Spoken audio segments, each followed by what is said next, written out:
Dear students, 6ാം class science പുസ്തകത്തിലുള്ള biology സംബന്ധമായ വിവരങ്ങൾ PSC പരീക്ഷയ്ക്ക് തയ്യാറെടുക്കുന്ന കുട്ടികൾക്ക് സഹായകമാകുന്ന വിധത്തിൽ ചോദ്യങ്ങളും ഉത്തരങ്ങളുമായി 2 ക്ലിപ്പുകളിലൂടെ അവതരിപ്പിക്കുന്നു. വളരെ ശ്രദ്ധയോടെ കാര്യങ്ങൾ പഠിക്കുക. ഓക്കെ, നമുക്ക് ക്ലാസ്സിലേക്ക് കടക്കാം. സൂക്ഷ്മജീവികളെ കാണാൻ സഹായിക്കുന്ന ഉപകരണം ഏതാണ്? മൈക്രോസ്കോപ്പ് ഉപയോഗിച്ചാണ് സൂക്ഷ്മജീവികളെ നമ്മൾ കാണുന്നത്. ജീവശരീരം നിർമ്മിക്കപ്പെട്ടിരിക്കുന്ന ചെറു ഘടകങ്ങൾ ഏതാണ്? കോശങ്ങൾ എന്ന ചെറു ഘടകങ്ങൾ കൊണ്ടാണ് ജീവശരീരം നിർമ്മിക്കപ്പെട്ടിരിക്കുന്നത്. ഒരു കോശം മാത്രമുള്ള ജീവികളെ എന്താണ് പറയുക? ഒരു കോശം മാത്രം ഉള്ള ജീവികളെ ഏകകോശ ജീവികൾ എന്നും ഒന്നിലധികം കോശങ്ങൾ ഉള്ള ജീവികളെ ബഹുകോശ ജീവികൾ എന്നും ആണ് പറയുക. ഒരു കോശത്തിന്റെ കേന്ദ്രഭാഗം എന്ത് പേരിലാണ് അറിയപ്പെടുന്നത്? കോശത്തിന്റെ കേന്ദ്രഭാഗം മർമ്മം എന്നാണ് അറിയപ്പെടുന്നത്. എല്ലാ കോശങ്ങൾക്കും ഒരു ആവരണമുണ്ട്. കോശങ്ങളുടെ ആവരണത്തിന്റെ പേര് കോശസ്തരം എന്നാണ്. ഈ കോശത്തിനകത്ത് ഒരുതരം ദ്രാവകം നിറഞ്ഞിട്ടുണ്ട്. ഇതാണ് കോശദ്രവ്യം. ജന്തുകോശങ്ങളും സസ്യകോശങ്ങളും തമ്മിൽ ഒരു പ്രധാന വ്യത്യാസമുള്ളത് ജന്തുകോശങ്ങളിൽ കോശഭിത്തി കാണുന്നില്ല, എന്നാൽ സസ്യകോശങ്ങളിൽ വ്യക്തമായ കോശഭിത്തിയുണ്ട്. കോശത്തിന്റെ പവർ ഹൗസ് എന്ന് അറിയപ്പെടുന്ന ഭാഗം ഏതാണ്? കോശത്തിന്റെ പവർ ഹൗസ് എന്നറിയപ്പെടുന്നത് മൈറ്റോകോൺട്രിയയാണ്. പദാർത്ഥങ്ങളിൽ അടങ്ങിയിരിക്കുന്ന ഊർജ്ജ രൂപം ഏതാണ്? പദാർത്ഥങ്ങളിൽ അടങ്ങിയിരിക്കുന്ന ഊർജ്ജ രൂപം രാസോർജ്ജമാണ്. ജലം നീരാവിയാകുമ്പോൾ സ്വീകരിക്കപ്പെടുന്ന ഊർജ്ജ രൂപം ഏത്? താപോർജ്ജം സ്വീകരിച്ചാണ് ജലം നീരാവിയാകുന്നത്. സസ്യങ്ങളുടെ ലൈംഗിക അവയവം ഏതാണ്? സസ്യങ്ങളുടെ ലൈംഗിക അവയവം പൂവാണ്. സസ്യങ്ങളിൽ പുംബീജം കാണപ്പെടുന്നത് പൂക്കളിലെ കേസരങ്ങളിലും അണ്ഡം കാണപ്പെടുന്നത് ജനികുടങ്ങളിലുമാണ്. അണ്ഡാശയത്തിലെ ഒവ്യൂളിനകത്താണ്. ഒരേ പൂക്കളിൽ തന്നെ ജനിപുടവും കേസരപുടവും കാണപ്പെടുന്ന പുഷ്പങ്ങളാണ് ദ്വിലിംഗ പുഷ്പങ്ങൾ. എന്നാൽ ഒരു പുഷ്പത്തിൽ കേസരപുടമോ ജനിപുടമോ ഒന്ന് മാത്രമേ ഉള്ളൂവെങ്കിൽ അതിനെ ഏകലിംഗ പുഷ്പങ്ങൾ എന്നാണ് അറിയപ്പെടുന്നത്. കേസരപുടം മാത്രമുള്ള പൂക്കളെ ആൺപൂക്കൾ എന്നും ജനിപുടം മാത്രം ഉള്ള പൂക്കളെ പെൺപൂക്കൾ എന്നും പറയും. ആൺപൂക്കളും പെൺപൂക്കളും ഒരേ ചെടിയിൽ തന്നെ കാണപ്പെടുന്ന സസ്യങ്ങളുണ്ട്. വളരെ പ്രാധാന്യമുള്ള ഒരു കാര്യമായി ഇതിനെ ഓർത്തിരിക്കുക. നമ്മുടെ നാട്ടിലെ തെങ്ങ്, കവുങ്ങ്, മത്തൻ, വെള്ളരി, പാവൽ, പടവലം, കുമ്പളം ഇവയൊക്കെ ആൺപൂക്കളും പെൺപൂക്കളും ഒരേ ചെടിയിൽ തന്നെ കാണപ്പെടുന്ന സസ്യങ്ങളാണ്. തെങ്ങ്, കവുങ്ങ്, മത്തൻ, വെള്ളരി, പാവൽ, പടവലം, കുമ്പളം. എന്നാൽ ആൺപൂക്കളോ പെൺപൂക്കളോ ഒന്നുമാത്രം കാണപ്പെടുന്ന ചെടികളാണ് കുടംപുളിയും കുടപ്പനയും ജാതിയും. അതുകൊണ്ടാണ് ഒരു സസ്യം മാത്രം ഉള്ള സ്ഥലത്ത് കായ്കൾ ഉണ്ടാവാത്തത്, അഥവാ ഉണ്ടാവാൻ സാധ്യത കുറയുന്നത്.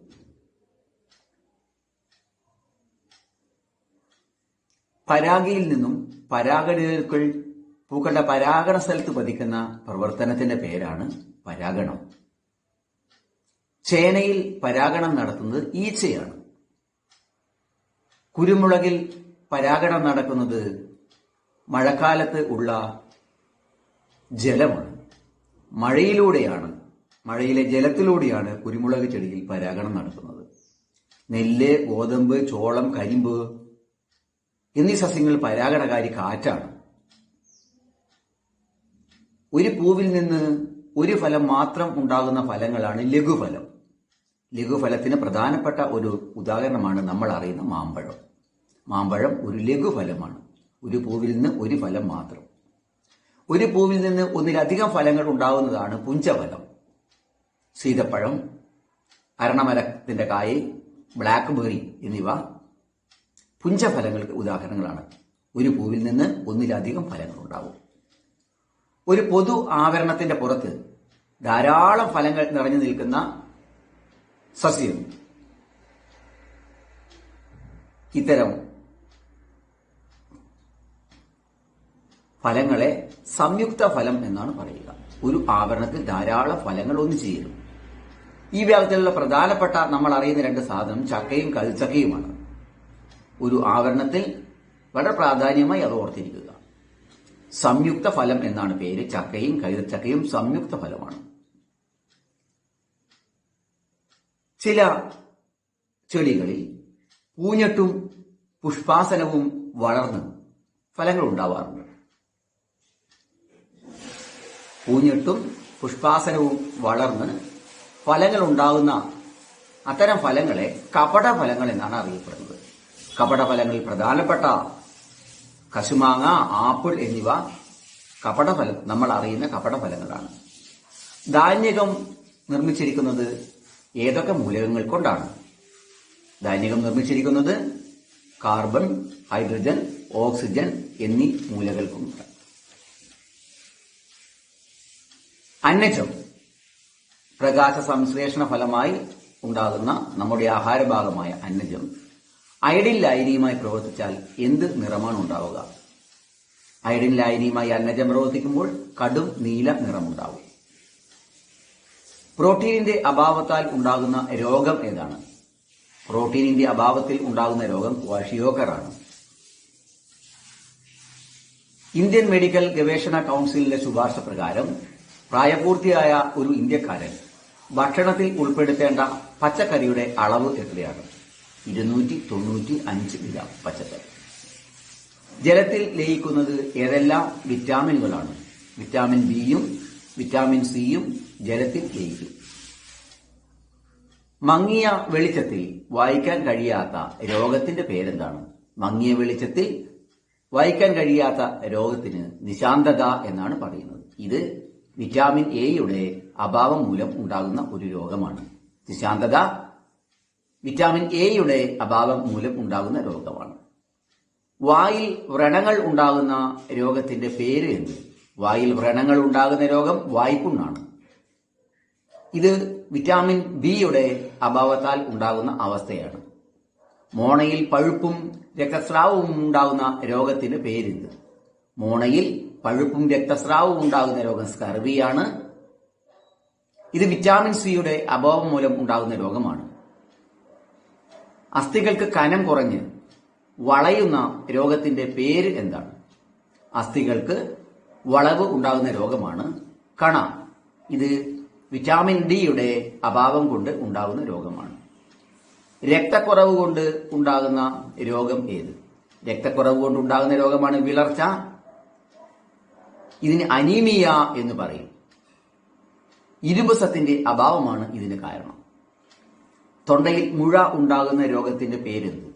തൊണ്ടയിൽ മുഴ ഉണ്ടാകുന്ന രോഗം ഗോയിറ്ററാണ്. ഇത് അയഡിന്റെ അഭാവത്തിൽ ഉണ്ടാകുന്ന രോഗമാണ്. മനുഷ്യന്റെ തലച്ചോറിൽ രക്തത്തിന്റെ അളവ് എത്രയാണ്? തലച്ചോറിന്റെ 85% വെള്ളമാണ്. നമ്മുടെ രക്തത്തിന്റെ 90% ജലമാണ്. നമ്മുടെ എല്ലിന്റെ 25% ജലമാണ്.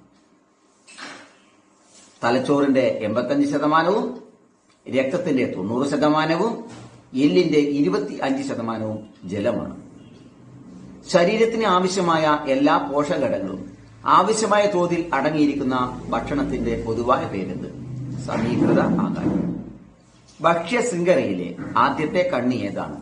ഭക്ഷ്യശൃംഖലയിലെ ആദ്യത്തെ കണ്ണി ഹരിത സസ്യങ്ങളാണ്. ഭക്ഷ്യശൃംഖലയിലെ അവസാനത്തെ കണ്ണി ഏതാണ്? ഭക്ഷ്യശൃംഖലയിലെ അവസാനത്തെ കണ്ണി മാംസഭോജികളിൽ ഏതെങ്കിലും ആയിരിക്കും. ആദ്യ കണ്ണി എപ്പോഴും സസ്യങ്ങളായിരിക്കും. അവസാന കണ്ണി തന്നിരിക്കുന്ന ഉത്തരങ്ങളിൽ നിന്നും ഓപ്ഷനിൽ നിന്നും മാംസഭോജിയെ തിരഞ്ഞെടുക്കണം. ഭക്ഷ്യശൃംഖലയിലെ ഉൽപാദകർ എന്നറിയപ്പെടുന്നത് ആരാണ്? ഭക്ഷ്യശൃംഖലയിലെ ഉൽപാദകർ ഹരിത സസ്യങ്ങളാണ്. ജൈവ അവശിഷ്ടങ്ങളെ വിഘടിപ്പിച്ച് മണ്ണിൽ ചേർക്കുന്ന ജീവികൾക്ക് പൊതുവായ പേരെന്ത്? വിഘാടകർ എന്നാണ് പറയുക. ബാക്ടീരിയ, ഫംഗസ് തുടങ്ങിയവ ഉദാഹരണങ്ങളാണ്. നമ്മുടെ മൂക്ക്, ചെവി എന്നിവിടങ്ങളിൽ കാണപ്പെടുന്ന മൃദുലമായ അസ്ഥികൾ ഏത് പേരിൽ അറിയപ്പെടുന്നു? തരുണാസ്ഥികൾ. തലയോട്ടിയിലെ ചലനസ്വാതന്ത്ര്യമുള്ള ഒരേയൊരു അസ്ഥി ഏതാണ്? കീഴ്ത്താടിയെല്ല്. തലയോട്ടിയിലെ ചലനസ്വാതന്ത്ര്യമുള്ള ഒരേയൊരു അസ്ഥി കീഴ്ത്താടിയെല്ലാണ്. എല്ലുകൾക്ക് ഉറപ്പ് നൽകുന്ന വസ്തു ഏതാണ്? Calcium phosphate. മനുഷ്യ ശരീരത്തിലെ ഏറ്റവും ചെറിയ അസ്ഥി സ്റ്റേപ്പീസ് ആണ്. മനുഷ്യ ശരീരത്തിലെ ഏറ്റവും വലിയ അസ്ഥി ഫീമർ, തുടയലാണ്. ആന്തര അസ്ഥികൂടവും ബാഹ്യ അസ്ഥികൂടവുമുള്ള ജീവികൾ ഏതൊക്കെയാണ്? ആമ, മുതല, ചീങ്കണ്ണി. പ്രധാനപ്പെട്ട ഈ 50 വിവരങ്ങളാണ് 6ാം ക്ലാസ് സയൻസ് ബുക്കിലെ ബയോളജി സംബന്ധമായ വിഷയങ്ങളിൽ ഉൾപ്പെട്ടിട്ടുള്ളത്.